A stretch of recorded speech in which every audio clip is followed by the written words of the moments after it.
자, 오늘 이제 드디어 10강입니다. 욥기 이 10강. 이제 한 2주, 3주, 길면 뭐 4주 정도, 한 2-3주면 끝날 것 같은데요. 욥기 이제 10강. 오늘은 그 32장부터입니다. 32장부터 37장까지의 이제 내용인데요.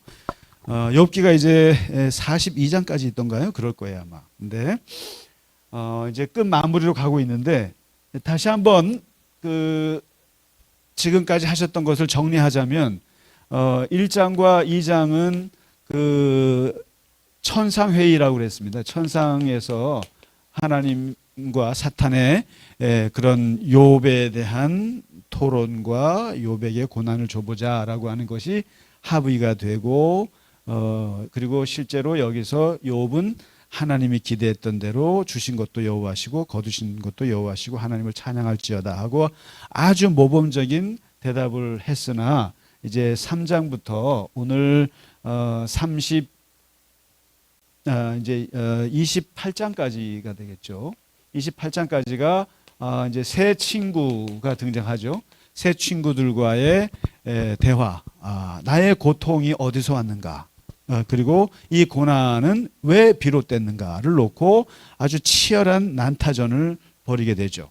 그래서 친구들은 인간보다, 욥은 아니다, 그럴 수 없다, 이거가 이제 치열하게 붙게 되고, 그러다가 이제 이 논쟁이 이제 그야말로 한 8번 정도 오가게 되죠. 3명의 친구들과. 그 다음에 이제 29장부터 31장까지가 이제 지난주에 우리가 했던 욥의 최후 변론이 이제 진행이 됩니다. 나는 12가지 죄 목록들을 쫙 하면서 나는 이렇게 어기지 않았다. 나는 결백할 수 있다. 내가 죄로 인해서 내가 이렇게 벌을 받는다는 것은 나는 도저히 납득할 수 없다. 그리고 하나님 나오시오 라고 하는 이 최후 변론을 하죠. 그러면 이제 여기서 하나님이 나오셔야 될 거 아닙니까?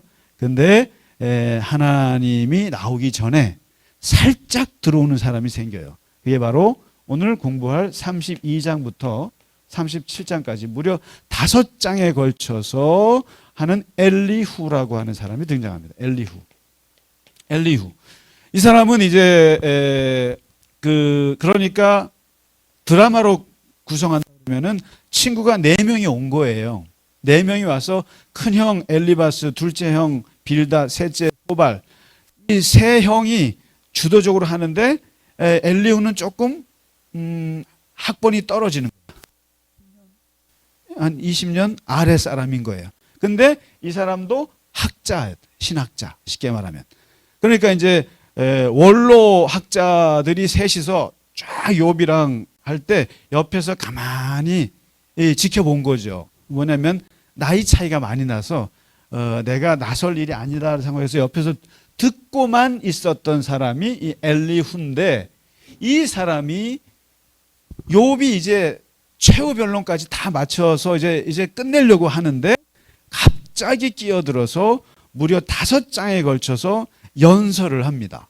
연설하는데 이 엘리후의 이 모습, 엘리후의 이 모습을 두고 이제 많은 주석가들이 엘리후를 이렇게 평가해요. 뭐라고 평가하냐면은, 첫째, 잘난 체하고 거드름 피우는 사람, 잘난 척하는 놈. 두 번째, 우둔한 사상가이자 매력 없이 잘난 척하는 자. 매력도 없는 자, 이거 되게 역겹지 않으세요? 매력이 없는데 매력 있는 것처럼 잘난 척한다. 이게 이제 엘리후라고 하는 거예요. 이제 주석가들의 평가하기. 그다음에 독자와 욥 사이의 침입자. 그러니까 이제 우리가 욥을 보고 있는데 갑자기 침입해 들어와서 쓸데없는 소리 하고 간다 이거죠. 그렇게. 그다음에 이제 당혹감과 불안감을 주는 아주 잔혹한 자. 이렇게까지 아주 안 좋은 평가를 합니다. 엘리후에 대해서. 근데 이제 그도 그럴 만한 것이, 한번 본문 보시면 이제 32장부터인데요. 이 엘리후가 등장할 때 어떻게 등장하냐면은, 여기 분명히 이제 세 학자가 있어요. 욥이 있고 등장하는데 그냥 등장하는 것이 아니라 막 화를 내면서 등장합니다. 뭐 하시는 거예요? 하면서 그냥 분노를 하는데 이 화를 낸다는 말이 무려 4번이나 나와요. 화를 내요, 화를. 막 화를 내면서 이제 연설을 시작하는데 내가 얼마나 화가 났는지 32장 19절에 보면 보라 내 배는 봉한 포도주 통이요 터지기 직전에 새 가죽 부대요 이렇게 말합니다. 그러니까 내가 지금 당신들 말을 계속 들으면서 쌓여서 이게 막 포도주 통이 막 이게 꽉 묶어 놓은 것 같은 거죠. 포도주 통이 어떻습니까? 발효하면 터지잖아요. 그다음에 이게 새 가죽 부대 이제 막 터지기 직전에 이렇게 화가 나서 도저히 못 듣겠다 이거예요. 그러니까 뭐겠습니까? 욥도 말하는 게 황당하고 그리고 그것을 반박하는 이 형들도 보면 말도 안 되고 그러니까 그냥 근데 나서긴 그렇고 그러니까 속이 부글부글 끓었다라는 거예요. 그러면서 이제 드디어 나서서 이제 얘기하는데 내가 이 포도주 통이 터지는 마음으로 내가 분노한다. 화가 났다 이거예요. 그러면서 9절에 보시면 뭐라고 하냐면은 어른이라고 해서 지혜롭거나 노인이라고 해서 정의를 깨닫는 거 아닙니다. 이렇게 말해요. 그러니까 이게 이제 지금도 우리나라 같은 경우는 서양에 비해서 너무 우리는 이 뭐죠? 나이에 대한 이게 굉장히 서열이 강하지 않습니까? 그래서 우리가 저 교통 운전하다가 이렇게 다투게 돼도 대충 나이 가지고 좀 누르는 경향이 있잖아요, 우리나라. 그리고 나이 갖고 좀 누르면 대충 또 좀 눌리는 경향도 있잖아요. 뭐래 남자들이 싸우거든. 하다가 안 되면 너 나이 몇이야 그런단 말이죠. 가서 너 몇이야 그러면 이제 뭐 배울 만큼 배웠다 뭐 이렇게 이제 하고 먹을 만큼 먹었다 이런 식으로 이제 하잖아요. 근데 이게 이제 유대 사회도 마찬가지로 이 나이 서열이라는 게 그리고 이런 게 있어요. 만일에 노인과 아이를 놓고 누구를 죽여야 한다면 누구를 죽일까? 그랬을 때 이렇습니다. 그러니까 아이를 죽여야 합니다. 그러면은 노인 왜 그러냐? 그 노인은 그 70년, 80년을 살면서 쌓아온 지혜의 축적이 어마어마하다. 그거는 그 사회 공동체의 큰 재산이다.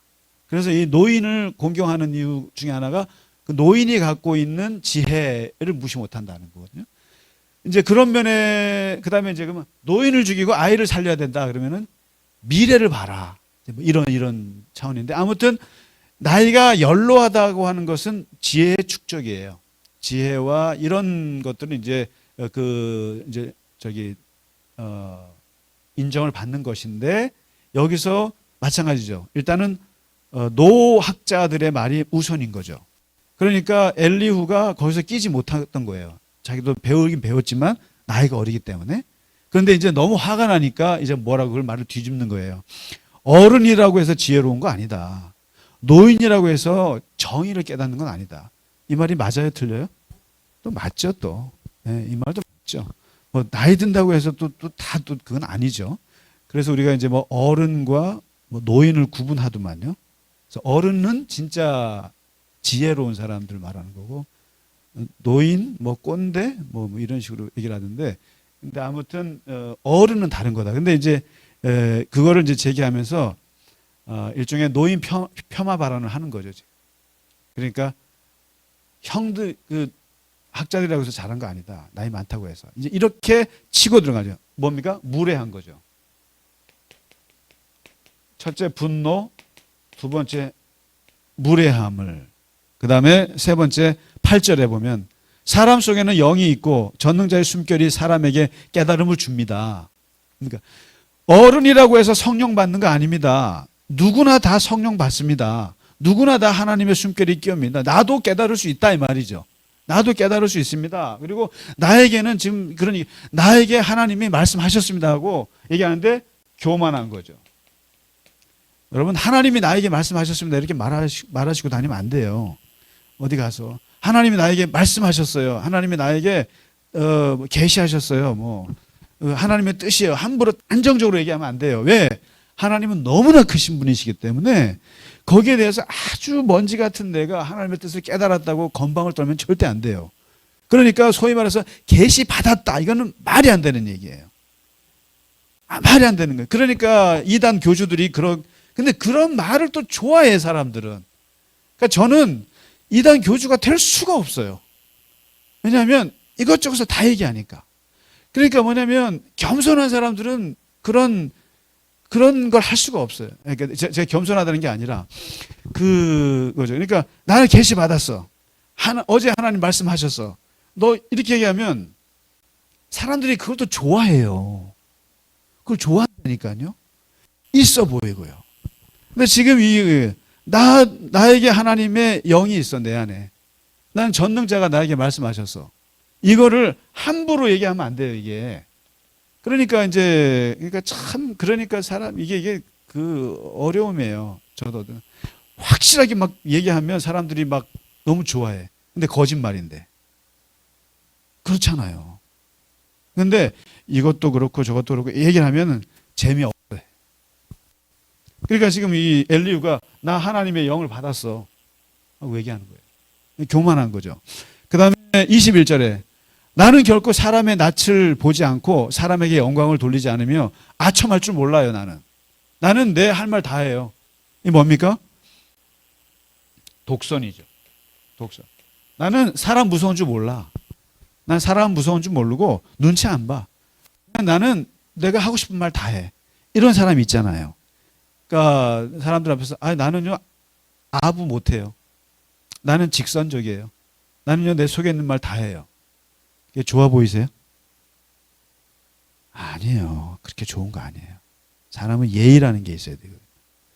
항상 사람은 솔직하게 말하고 싶지만 그 상황과 내 앞에 펼쳐진 대상에 따라서 판단하라고. 그래서 인간을 사회적 동물이라고 하는 거거든요. 혼자 사는 게 아니기 때문에. 근데 얘는 눈치 안 본다는 거예요. 자, 그러니까 분노가 가득 차고 무례하고 영적인 교만이 있고 독선적인 이 엘리후가 등장해서 이제 연설을 하는데, 이 엘리후 연설의 특징은 앞에 세 친구들, 선배들이 했던 얘기들과 다른 것처럼 자기는 얘기하고 싶은 거예요. 다르게 왜냐면 답답하잖아요. 다 그렇지 않습니까? 말도 안 돼. 그런데 나는 새롭게 얘기할 거야 라고 얘기를 하지만 쭉 보면 사실 크게 벗어나지 않고 새 선배들이 했던 얘기를 요약하는 수준이에요, 사실은. 그게. 자기는 다르다고 생각하지만. 그 다음에 엘리후 연설의 두 번째 특징은 그 앞에 세 선배는 욥과 논쟁 형식이에요. 욥이 말하면 반박하고, 반박하면 욥이 또 반박하고, 또 그다음에 빌닷이 나서고 또 반박하고, 이렇게 해서 서로 주고받는 핑퐁 논쟁인데, 엘리후는 그냥 일방적으로 하는 5장짜리 연설이에요. 그냥 설교문이에요. 그냥 완전히. 욥에 거기 말도 없고 욥하고 무슨 대화도 없고 논쟁도 아니고 그랬어요 저랬어요 없어요. 그냥 쫙 일방적으로 내뱉는 연설입니다. 그러면서 이 연설의 이제 내용이 어떻게 되냐면은 욥이 말한 것을 요약을 딱 해요. 딱 3가지로 요약하는데, 첫째, 욥이 당신이 나는 깨끗해 라고 말했지. 나는 깨끗해. 나는 악인이 아니야. 나는 불의도 없어. 순전해 라고 당신은 주장했어. 나는 깨끗해 라고. 그 다음에 두 번째, 그런데 하나님이 나를 원수로 여기신다고 주장하고 있어.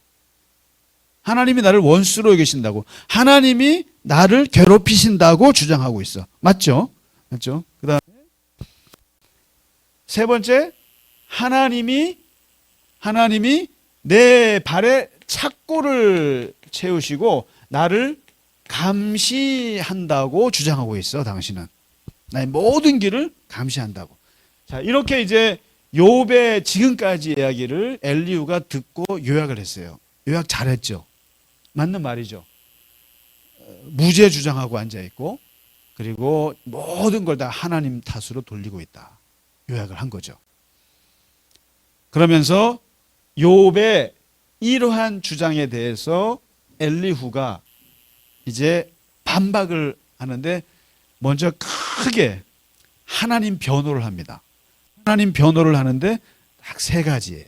첫 번째가 하나님의 절대 주권성, 이거를 변호해요. 하나님의 절대 주권. 하나님께서 너의 말에 대답하지 않으신다고 해서 어찌 하나님과 논쟁하느냐. 건방지다 이거죠. 건방지다. 그러니까 욥이 지금 하나님 나오세요 나오세요 하니까 하나님 안 나오시잖아요. 그 하나님이 대답하지 않는다고 해서 불공평하다는 둥, 그리고 무슨 뭐 불공평하다는 둥, 그렇게 말하면 안 돼. 하나님과 어떻게 논쟁하느냐. 하나님은 절대 주권을 갖고 계신 분이야. 건들 수 없는 분이야 라고 얘기를 하죠.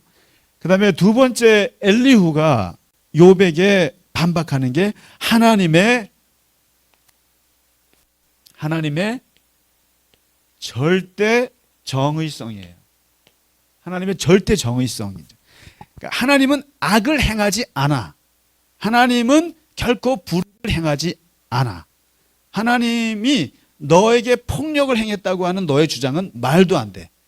그리고 너가 심지어 네가 죄가 없는데도 하나님이 너에게 죄를 뒤집어 씌웠다고 주장하는 것 같은데 그건 진짜 말이 안 돼. 하나님은 그렇게 불의하신 분이 절대 아니야. 하나님의 이걸 이제 신정론이라고 한다고 말씀드렸잖아요. 그러니까 이제 세 번째 나오는 게 뭐냐면은 네가 고난 받는 것은 사실은 하나님의 도덕 심판론을 말해요. 도덕 심판론. 이게 하나님은 사람의 행위를 따라 갚아 주신다. 그러니까 네가 만일에 악한 일을 했으면 악하게 갚아주시고 선한 일을 했으면 선하게 갚아주시는 그 도덕 심판론이다. 그러니까 하나님이 심판하는 것은 너의 죄, 너의 도덕성, 너의 윤리성에 따라서 하나님이 심판하신다. 이걸 지금 새 친구들이 다 주장했던 거 아니겠어요?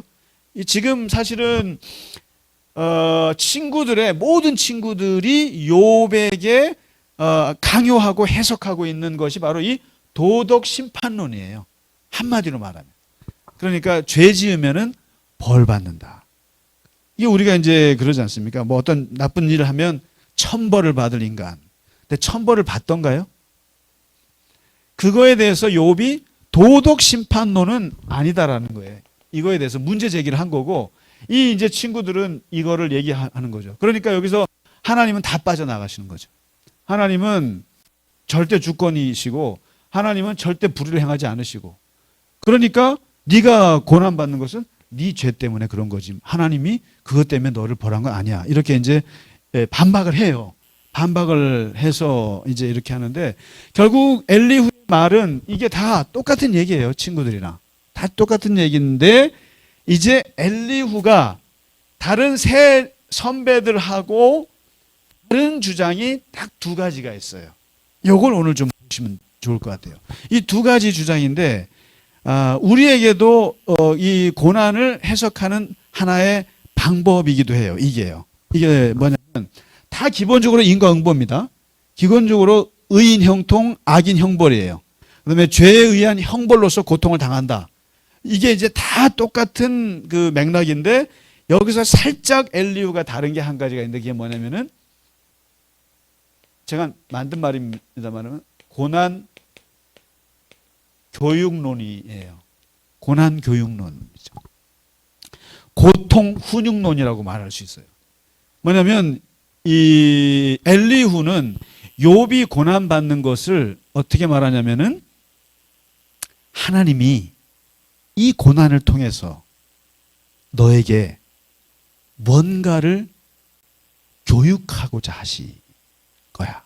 너를 뭔가 고쳐 쓰시려고, 너를 뭔가 깨닫게 하게 하시려고.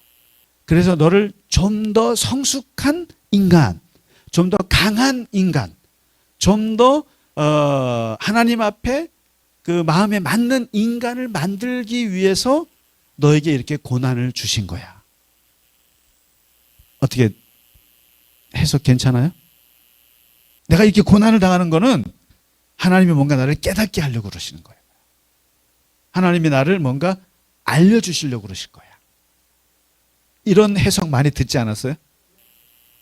예? 뻔한 소리죠. 우리가 많이 듣는 얘기잖아요. 여기 보세요. 33장 29절에 실로 하나님이 사람에게 이 모든 일을 제3, 제4 행하시는 것은 그들의 영혼을 구덩이에서 이끌어 생명의 빛을 그들에게 비추려 하심이라. 하나님이 너에게 이렇게 고난을 주시는 것은 너를 이렇게 구덩이에서 이끌어서 생명의 빛을 비추게 하려 하십니다. 그래서 36장 9절에서 11절 보시면은 그들의 소행과 악행과 자신들의 교만한 행위를 알게 하시고 그들의 귀를 열어서 교훈을 듣게 하시며 명하여 죄악에서 돌이키게 하시나니 만일 그들이 순종하며 섬기면 형통한 날을 보내며 즐거운 해를 지낼 것이라. 자, 이게 엘리후는 분명히 하나님께서 욥에게 고난을 주신 것은 너의 교만한 행위를 깨닫고 부자였을 때 얼마나 교만했는지를 깨닫고 교훈을 받아서 죄악에서 돌이키게 하시려는 교육적 목적, 훈육적 목적이 있다는 거예요. 이게 바로 엘리후가 다른 세 친구들보다 진일보한 해석이에요. 쉽게 말하면 우리가 이제 우리 교우분들 중에 우리 이웃 중에 정말 고난을 당하는 분한테 말할 때 이 세 친구들 앞에 세 친구들은 야, 너가 뭐 죄를 지었는지 한번 생각해봐. 이게 너 죄 지었지. 너 죄 지었으니까 공평하신 하나님이 형벌로 주시는 거야. 이게 도덕 심판론이란 말이에요. 도덕 심판론. 이렇게 말하면 너무 잔인하죠. 근데 엘리후는 여기서 조금 더 부드럽게 나간 거예요. 그게 아니라 네가 그렇게 병이 나고 사업이 망하고 그렇게 자식들이 안 되고 이런 거는 뭔가 깨달음을 주려고 그런 거야. 뭔가 하나님의 뜻이 계실 거야. 뭔가 하나님이 너에게 뭔가를 교육하려고 그럴 거야. 이렇게 얘기하면 어떻게 그럴듯하지 않으세요? 그럴듯하죠. 그러니까 이게 이제 그렇습니다. 욥이 이것을 깨달으면 괜찮아요. 욥이 말하면 아, 내가 죄를 지었나 보다. 야, 근데 이거는요. 사람들이 말하지 않아도 다 깨닫는 거예요. 교회 다니는 분들은. 그러니까 뭐 일이 터지면 내가 죄를 지었나 보다. 이거 괜찮은 거예요. 나쁜 건. 그다음에 두 번째, 아, 하나님이 나에게 무슨 사인을 주시려고 그러는 거지? 무슨 사인을 주시려고 다 생각하지 않으세요? 그렇죠. 그런데 이거를 남이 얘기해서는 안 된다 이거죠. 남이 얘기하니까 이제 문제 이상한 거예요. 자기는 깨달을 수 있는 거예요, 이게. 근데 남이 얘기를 하는데 아마 너 잘 되라고 그런 거야. 근데 한번 보시죠. 이제 요거예요. 요게 엘리후의 첫 번째 고난 교육론입니다. 그다음에 두 번째 엘리후가 뭘 말하냐면은 37장 쭉 보시면은 거기에 자연이 나와요. 자연. 막 자연이 나오는데 자연 교육론이에요. 하나님은 자연을 통해서 보여주신다. 계절의 변화를 통해서 봄, 여름, 가을, 겨울 계절의 변화를 통해서 하나님이 말씀하신 거 들을 수 있다. 그리고 천둥을 치고 번개가 칠 때, 그 다음에 눈이 내릴 때, 그 다음에 폭풍우가 막 나올 때, 얼음이 얼 때, 이런 모든 것들을 보면은 하나님의 그 순리를 알 수 있다. 그 깨달을 수 있다. 그러면서 이 모든 것들은 징계를 위해서, 땅을 위해서, 긍휼을 위하여 이런 일들을 생기게 하신다. 하나님께서. 그러니까 자연을 보시면 된다. 이 말 어떠세요? 이것도 사실은 중요한 말이에요. 그러니까 이거를 우리가 신학적으로는 자연 계시론이라는 것도 있어요. 그러니까 하나님께서 자연을 통해서 계시하신다라고 하는 거예요. 하나님의 무슨 뭐 음성을 하나님 말씀하시는 여러 가지 루트가 있는데 그 중에 한 루트 중에 하나가 자연이라고 하는 거죠. 그래서 우리가 보면 저기 산에 올라가고 바닷가에 나가고 자연에 가보면 거기서 하나님의 음성을 들을 수 있어요. 사실은. 자연 속에 그 느낄 수 있는 하나님의 그 계시를 받을 수 있어요. 사실 그런 게 있어요. 그렇지 않습니까? 예를 들면 나무를 보면서 아, 나무 참 그 자리에 꿋꿋이 서서 그렇게 서 있구나. 그러면서 자연을 보면서 많은 하나님의 순리를 깨닫게 되거든요. 맞는 말이에요. 그러니까 그런 면에서 엘리후가 이 자연을 봐라. 그러면은 너가 하나님께서 왜 징계하는지, 너를 왜 교육하는지를 알 수가 있다.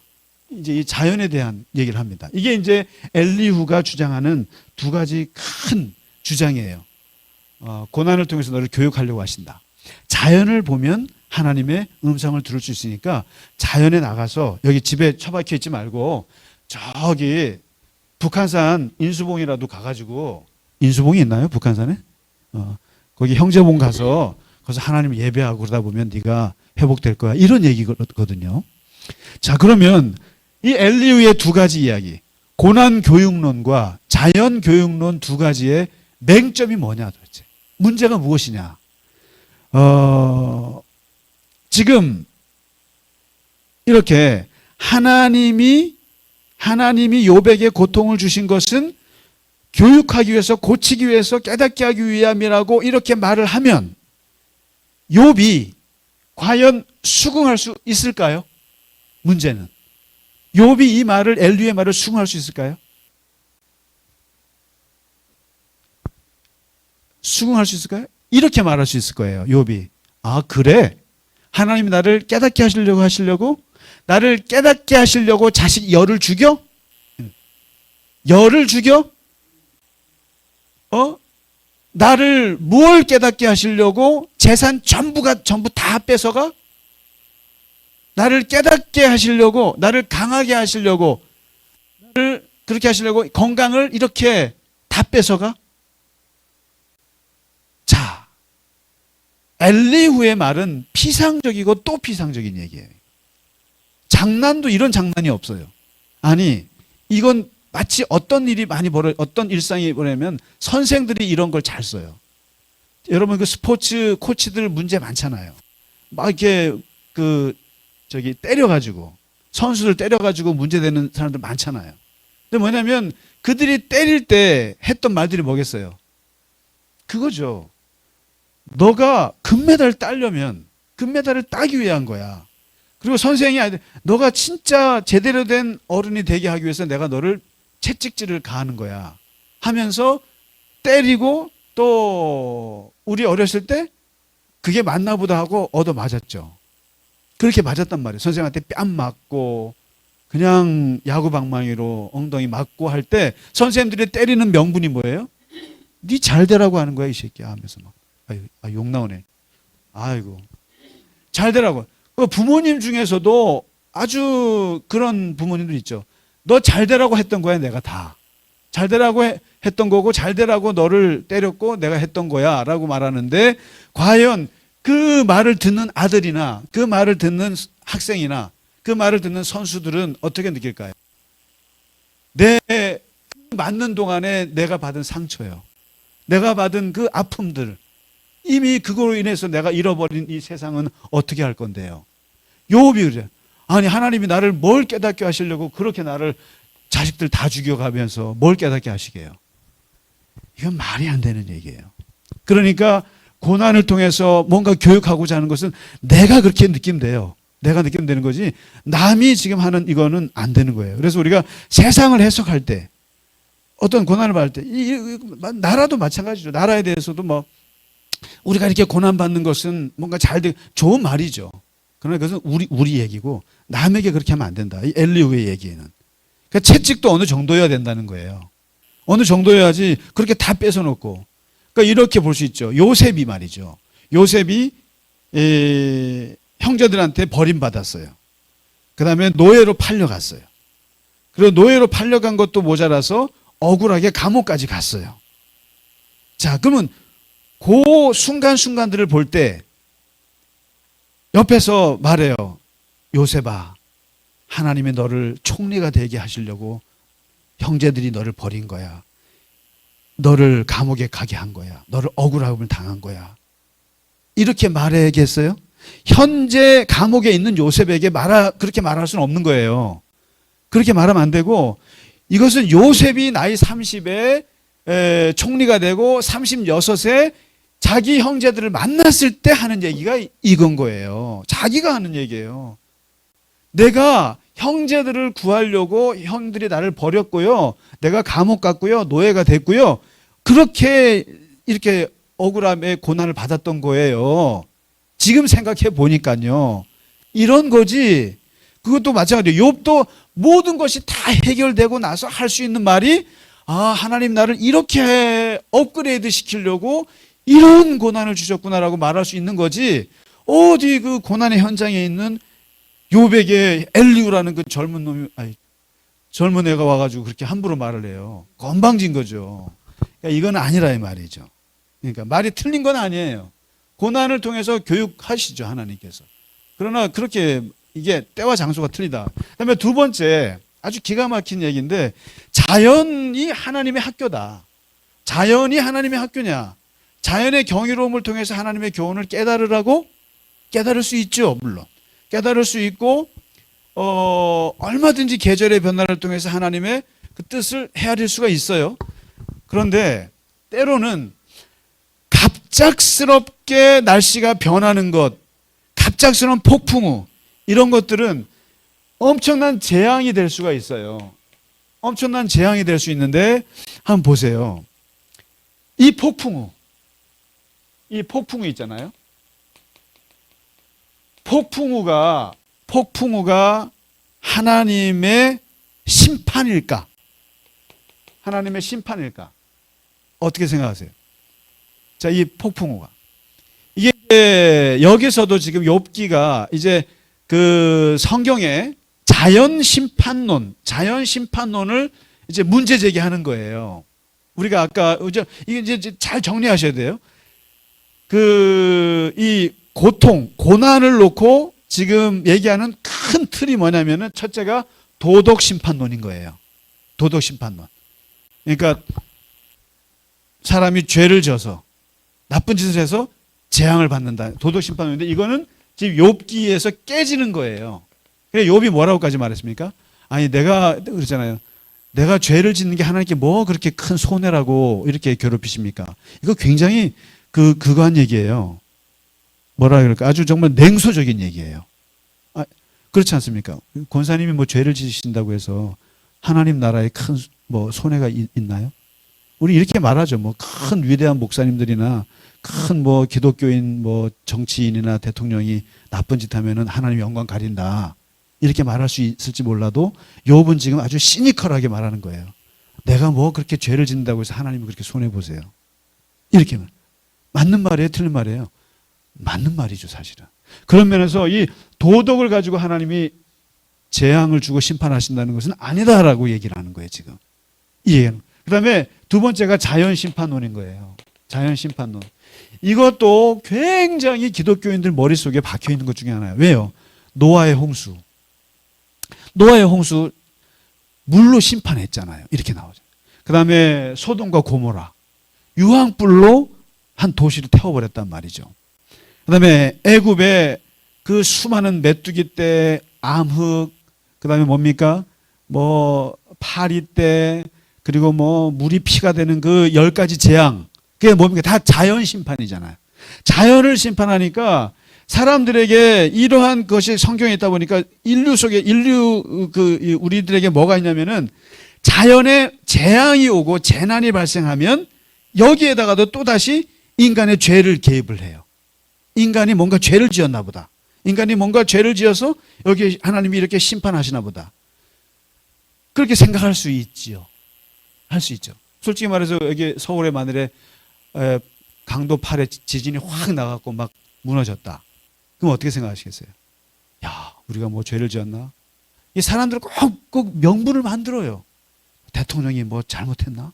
옛날에 왕들이 그런 걸 다 당했죠. 왕이 얼마나 부덕했으면 이렇게 비가 안 온대? 그러니까 자연과 인간의 행위를 연결하는 거예요. 연결하는데 이게 그냥 적절하면 괜찮은데요. 적절하면 괜찮아요. 괜찮은데 이게 말을 잘못하면 큰일 나요.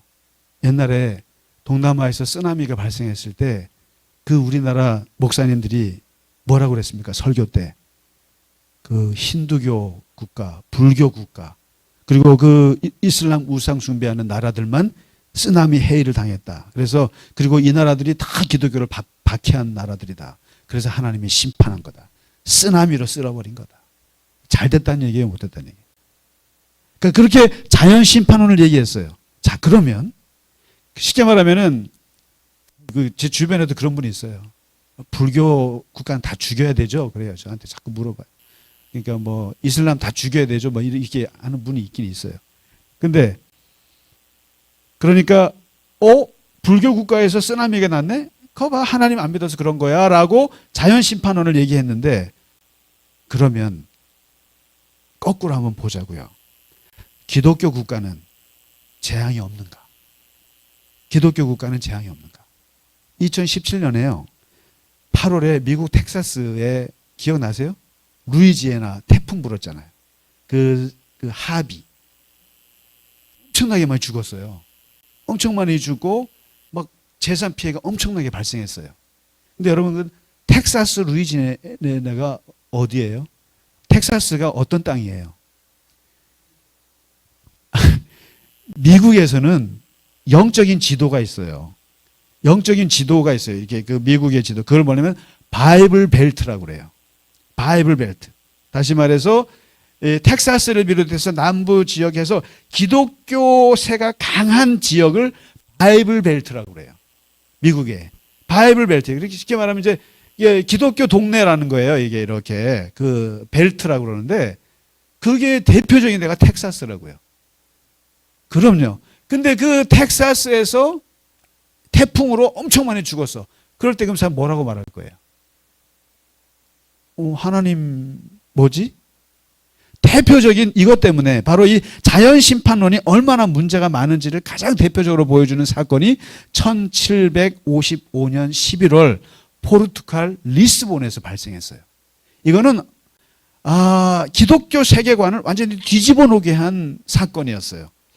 여러분, 이번에 투르키에 지진 났을 때 1755년 그 리스본 대지진을 떠올리게 했어요. 그 포르투갈의 수도 리스본이 8.7의 강도로 때린 거예요. 리스본을. 강도를 때렸는데 무려 20만 명의 그 리스본 인구 중에 5만 명 정도가 죽었어요. 5만 명 최대. 5만 명 죽었고 그 건물의 85%가 무너졌어요. 그러니까 완전히 박살났다고. 그래서 그 리스본 대지진하면, 그래서 그때 하여튼 그 떠올랐던 영웅이 있죠. 이름 기억 안 나는데 하여튼 그 총리. 그 사람이 이 지진 수습을 기가 막히게 해서 그때부터 이게 지진 기록 이런 게 생겨나고 이제 그랬는데, 아무튼 역사적인 사건인데 리스본. 근데 여기서 아주 재밌는 일이 벌어졌는데, 리스본이 굉장히 신앙심이 높은 도시였다는 거예요. 그래가지고 수도원과 성당들이 도시 곳곳에 많이 지어졌어요. 많이 지어졌는데 이게 다 무너진 거예요. 다 무너졌는데 좋아요. 다 무너진 건 좋아. 근데 안 무너진 곳이 있다라는 거예요. 유일하게 피해를 안 본 지역이 있다라는 거예요. 그게 뭐냐면은 알파마라고 불린다는데, 알파마라고 하는 매춘부 시설, 집창촌만 지진이 피해간 거예요. 지진이. 근데 바로 이 집창촌이 어디 있느냐? 도시 외곽에 사람들 눈을 피해서 언덕인가 이런 데 있는 거예요. 근데 거기에만 지진이 안 가고 모든 성당, 수도원 다 박살났어요. 자, 이렇게 되니까 바로 여기서 사람들이 엄청난 충격을 받아요. 그러니까 다 무너진 것도 충격이지만, 어떻게 집창촌 그 더럽고 그 난잡한 그런 집장촌 매춘부들이 사는 데는 지진이 안 가고 거룩하고 기도 많이 하는 성당과 수도원은 다 무너졌는가? 이걸 어떻게 봐야 할 것인가? 그래서 그때 그 당시에 이런 말들은 했었어요. 교회에서. 이것은 경고다. 더 큰 선을 이루기 위한 주님의 뜻이다. 뭔가 우리가 죄를 지어서 그런 것이다. 이거 그렇게 느낄 수 있죠. 우리가 그렇게 말할 수 있죠. 그런데 매춘부 시설이 안 망가지고 거기만 왜 피해를 안 본 건 도대체 뭐냐. 그러니까 여기서 이제 바로 그거예요. 그야말로 욥의 각성이 여기서 일어나는 거예요. 욥이 말하는 각성. 그게 뭡니까? 지금 도덕 심판론 이거 깨지는 거예요. 깨지는. 그다음에 자연 심판론 깨지는 거예요. 이게 무슨 지진이 하나님이 심판하는 거라고 생각하냐 이거예요. 이거는 모르겠어요. 우리가 환경 오염을 막 시켜가지고 이런 이것도 이제 받는 것도 있지만 그것과 상관없이 이 지구가 생겨 먹은 게 그러기 때문에 어쩔 수 없이 일본 같은 데는 지진이 많이 나는 거예요. 그리고 또 이렇게 날 수도 있는 거란 말이에요. 거기에다가 일본은 우상숭배를 많이 하니까 맨날 지진 난다. 이렇게 말하면 안 된다라는 거예요. 이게 도덕 심판론. 그다음에 이게 그리고 이 도덕 심판론. 매춘부들은 하나도 안 죽고 우리 기도 많이 하는 사제들은 다 죽었어요. 이거 어떻게 이해하실래요? 이게 바로 욥의 각성이에요. 욥의 각성. 욥이 기도 안 했나요? 욥이 얼마나 성결해요?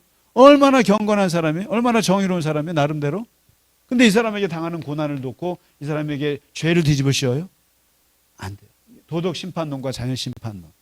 이거를 지금 욥기에서는 생각해 보라는 거예요. 생각해 봐라. 과연 우리의 죄 때문에 하나님께서 우리를 징벌을 하셨나? 또 우리가 뭘 잘못해서 자연이 와서 막 할 때 그게 하나님의 심판일까? 잘 생각해 보라. 이거를 얘기해 줍니다. 그래서 이게 욥의 각성인데, 그러니까 엘리후가 말했던 것 사실상 이런 맹점이 있고 문제가 있어요.